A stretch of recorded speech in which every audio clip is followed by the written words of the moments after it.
Throughout the course of human history, the powerful empires that once seemed imperishable have crumbled under the combined weight of natural disasters and tyrannical governances that had rotted from within. Natural disasters served not merely as acts of nature, but also as the death knell for regimes that were already hollow and insensitive to their people's plight. Consider the storm-laden skies of France during the winter of 1788.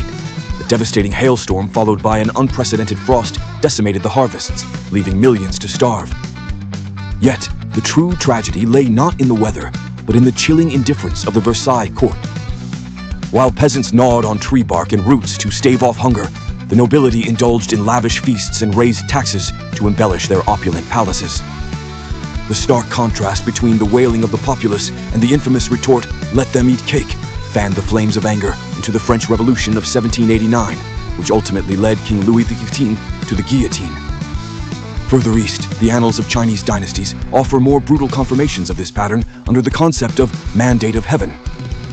Toward the end of the Yuan Dynasty, constant flooding due to breached dikes along the Yellow River devastated the land. Instead of providing relief, the regime forced tens of thousands of starving laborers into harsh conditions to repair the dams.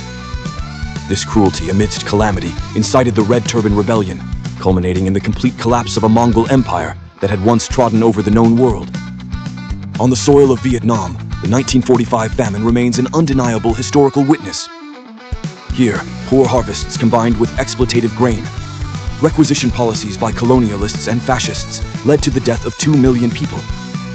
The impotence and cruelty of the ruling machinery fractured popular unity, setting the stage for a revolutionary wave that swept away the old regime in a short span. These blood-stained pages of history reveal that the greatest adversary is not the almighty heavens unleashing disasters, but the cruelty and neglect of those who claim to be parents of the people. History continually points to one inexorable limit. When hunger and death corner people with nothing left to lose but chains, fear of tyranny dissolves. The soldiers defending the regime, after all, emerge from impoverished villages. When they witness their own families perish in floods or starvation, their spears inevitably turn. Such decay of an empire unfolds with astonishing speed, catching all by surprise.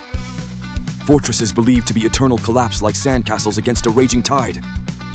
This scenario vividly illustrates an unshakable truth.